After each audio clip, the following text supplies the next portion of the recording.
ATN live के खास bulletin में आपका स्वागत है। और आज 18 अप्रैल है और शाम को 6 बज चुके हैं।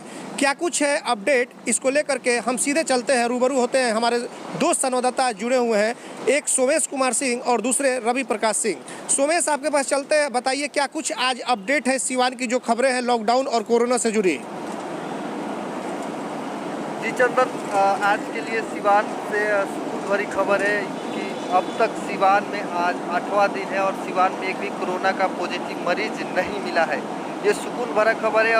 और एक और सबसे बड़ी सिवान के लिए खुशखबरी है कि सिवान में अब तक कुल 17 मरीज हैं, उनकी दूसरी रिपोर्ट जब आई है वो नेगेटिव पाई गई है, यानी 29 में से 17 मरीज अब तक ठीक पाए गए हैं।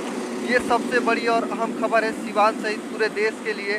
जिस तरह से सिवान देश का वुहान कहा जाने लगा था और अब जो रिपोर्ट आ रही है, दूसरी रिपोर्ट जैसे ही मरीजों की आई है उसमें 17 मरीज ठीक पाए गए हैं। तो ये सबसे बड़ी और अहम खबर है सिवान के लिए, राहत बड़ी खबर है।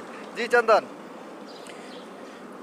सोमेश, आपको रोकना चाहेंगे और एक खबर आपको बता दें कि आज इसी बीच एक बड़ी खबर आ रही है जहां पे सिवान के सिविल सर्जन यदुवंश कुमार शर्मा ने आईएमए के अध्यक्ष और सचिव के साथ बैठक की। हालांकि इस बैठक को इसलिए किया गया कि कई क्लिनिक नहीं खुल रहे हैं और मरीजों को काफ़ी दिक्कतों का सामना करना पड़ रहा है। और इसको लेकर के अभी हम जुड़ रहे हैं, हमारे साथ संवाददाता रिपब्लिक टीवी के जो रिपोर्टर है वो मौजूद है हमारे साथ, सुरेंद्र कुमार। आपसे जानना चाहेंगे कि आज आईएमए की बैठक हुई है सिवान के सिविल सर्जन के साथ, क्या कुछ वहाँ से दिशा निर्देश जारी किए गए हैं? मरीजों को काफ़ी दिक्कतें हो रही हैं। आईएमए के अध्यक्ष शशिभूषण सिन्हा ने सिविल सर्जन के साथ बैठक की है और इस मुद्दे पर विशेष जोर देकर उन्होंने चर्चा किया है कि मरीजों को जो परेशानी हो गई है, बहुत से क्लिनिक है जो बंद कर दिए हैं, डॉक्टर इलाज नहीं कर रहे हैं और 20 डॉक्टरों की जो लिस्ट जारी किया गया था उसमें से सिर्फ फ़ोन पर ही वो लिस्ट जारी किया गया है। लोगों को सुविधा नहीं मिल रही है, बहुत सारे डॉक्टर इलाज नहीं कर रहे हैं। इसको चिंता उन्होंने व्यक्त की है। आईएमए के अध्यक्ष को मैं अपने तरफ से धन्यवाद देना चाहूँगी। उन्होंने इस पर चिंता की, मरीजों की समस्या को समझा और आज उन्होंने सिविल सर्जन के साथ बैठक किया। बैठक में उन्होंने यह निर्णय लिया कि आज शाम तक कोई ना कोई निष्कर्ष निकल जाएगा और कल से तमाम डॉक्टरों को जो लिस्ट बनी है उसमें से विशेष डॉक्टरों को सख्त निर्देश दिया जाएगा कि वो मरीजों को कोई परेशानी हो, हर मरीज को इलाज के, चाहे बच्चा का इलाज हो, चाहे बूढ़े का हो या जवान का, और जिस लाइन का जो डॉक्टर है उसको अलग अलग अपने क्लिनिक चलाने का आदेश दिया जाएगा ताकि मरीजों को कोई परेशानी। जाहिर सी बात है, आपको बता दें कि जिस तरह से सुरेंद्र बता रहे थे, रिपब्लिक टीवी के संवाददाता हैं और इनका जिस तरह से बता रहे थे कि बहुत अच्छी बात है जिस तरह से आईएमए की बैठक हुई सिवान के सिविल सर्जन के साथ। लेकिन एक चीज़ आपको बता दें कि जिस तरह से जो खबर आ रही है, आईएमए ने एक शर्त रखी हुई है जिला प्रशासन से और यही मामला फंस गया है। आईएमए का मानना है कि लॉकडाउन है और सोशल डिस्टेंस की धज्जियां नहीं उड़ानी है। इसको लेकर के अगर मरीज आते हैं इलाज कराने के लिए और सोशल डिस्टेंस की अगर धज्जियां उड़ती है तो फिर एफआईआर हो सकता है। तो इसके लिए जिला प्रशासन को पहल करनी होगी, एक कोऑर्डिनेशन बनाना होगा और यही मामला फंसा हुआ है। हालांकि आज रात में आईएमए की टीम फैसला करेगी। अब हम सीधे आपको लेकर चलते हैं, हमारे संवाददाता रवि जुड़े हुए हैं। रवि जी, रवि बताएं कि पूरा उधर की क्या कुछ स्थिति है। अगर जीरादेई की बात करें, मैरवा की बात करें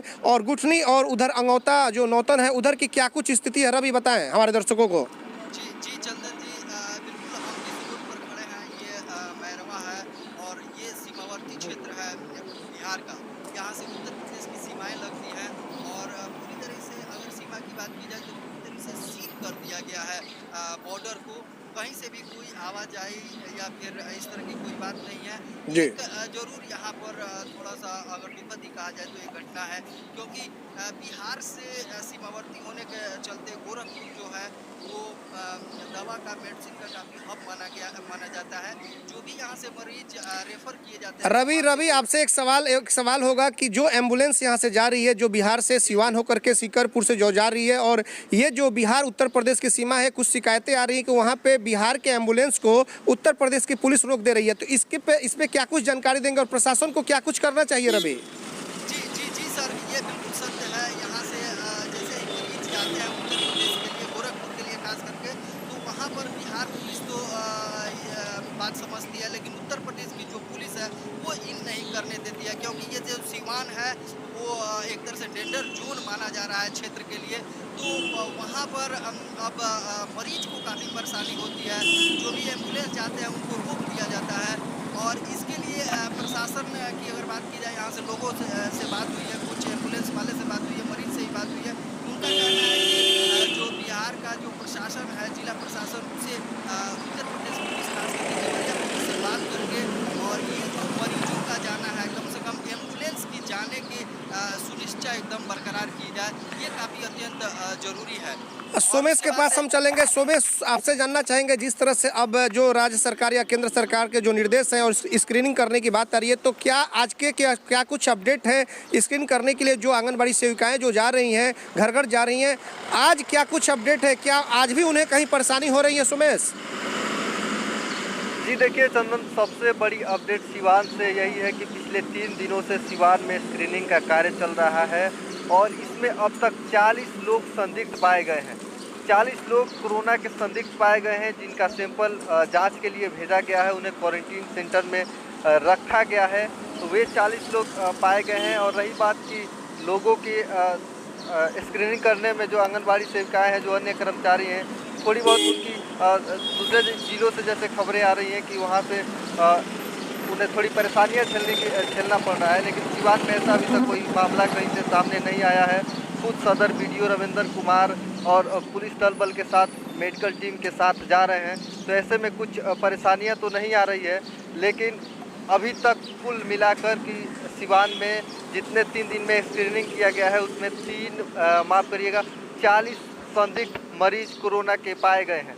जी अब हमारे साथ जुड़ेंगे जो कशिश न्यूज़ के संवाददाता है निरंजन, इनसे बात करेंगे कि अब जिस तरह से जो स्थितियां आ रही है और एक यह चर्चा है जोरों पर कि सिवान को ऑरेंज जोन में अब ले लिया गया, क्योंकि रेड जोन में था, इसलिए कि जो 29 मरीज थे वो लगभग 17 के करीब में अब जो है कि नेगेटिव पा गए हैं और स्थितियाँ बिल्कुल सामान्य है।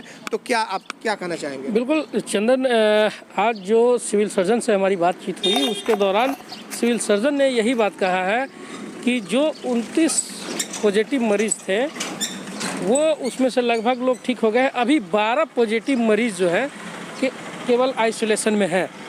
वहीं उन्होंने एक और बात कही है कि जो स्क्रीनिंग की प्रक्रिया मीन्स ये हुआ कि सर्वे हो रहा है, उस सर्वे में लगभग 32 लोग संदिग्ध पाए गए हैं। 20 कल के थे और 12 आज के हैं। उन सभी का सैंपल जो है कि पटना जांच के लिए गया हुआ है और जो 12 पॉजिटिव मरीज़ हैं उनका भी जांच में गया हुआ है। हालांकि अभी तक वो आया नहीं है, कुछ देर बाद वो पहुंचने वाला है, तब ये जानकारी मिल पाएगी कि आखिर उन जो संदिग्ध जो मिले हैं, अहम बात यही है कि जो संदिग्ध मिले हैं उनमें पॉजिटिव होता है या नहीं। लेकिन स्वास्थ्य विभाग जो है अलर्ट है और अभी भी उस तैयारी से लड़ने के लिए एक्टिव है। दूसरी बात आपको बता दें कि जो हमारा ज़िला रेड जोन में था, वो कल दिल्ली की टीम आई और उसने साफ तौर पे कहा कि अब हम ऑरेंज जोन में आ गए हैं।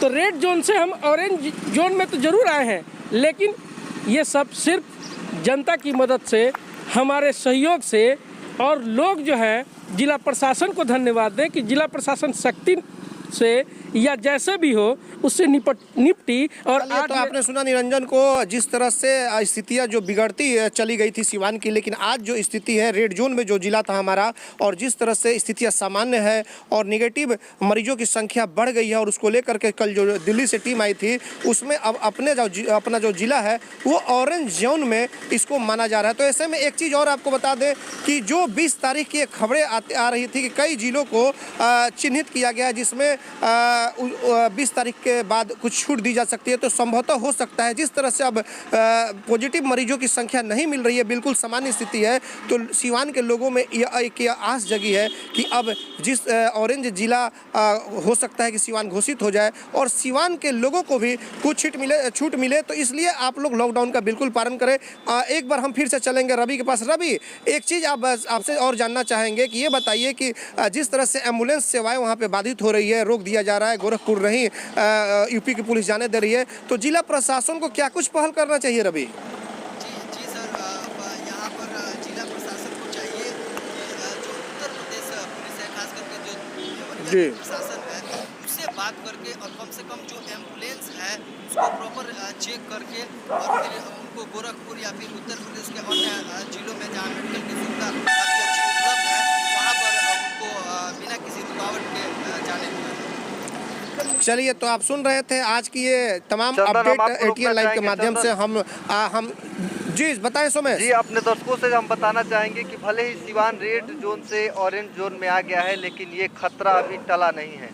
उन्हें ये नहीं समझना जी। चाहिए कि अभी हम लोग निपट लिए, नहीं, अभी खतरे की घंटी से हम बाहर नहीं हुए हैं। जरूर बाहर जाने के कगार पे हैं, लेकिन बाहर नहीं हुए हैं। तो हमें चाहिए कि हम सतर्क रहें, हम अपने आप को सुरक्षित रहें, सोशल डिस्टेंसिंग का पालन करें। और एक और बात कि जो 17 मरीजों की दूसरी रिपोर्ट जो नेगेटिव आई है, उसमें और भी जी। जो मरीज है, बाकी 12 मरीज है, बहुत जल्द उनकी भी रिपोर्ट। हाँ, 12 का जैसे कि सीएस ने जी। बताया कि 12 का जो रिपोर्ट है जो उसके शाम तक आ जाएंगे। और ठीक इसी तरह से हम फिर कल आपसे रूबरू होंगे और कल भी आपको इसी तरह से एटीएन लाइव के माध्यम से कोरोना की तमाम एक एक छोटी बड़ी जो अपडेट होंगी वो देंगे। इसी बीच एक और आपको खबर बता दें कि लॉकडाउन होने के बावजूद सिवान के बिशुनपक्का मोड़ पे एक बीती रात चोरों ने छोटी मोटी एक चोरी की घटनाओं को कपड़े की दुकान में अंजाम दिया, जिसमें हजारों रुपए के कपड़ों की चोरी कर ली गई। हालांकि पुलिस को चाहिए कि इस पर त्वरित कार्रवाई करे कि लॉकडाउन में जिस तरह से चोरी की वारदात धीरे धीरे बढ़ रही है। तो आप दोनों संवाददाता सोमेश और रवि को बहुत बहुत धन्यवाद।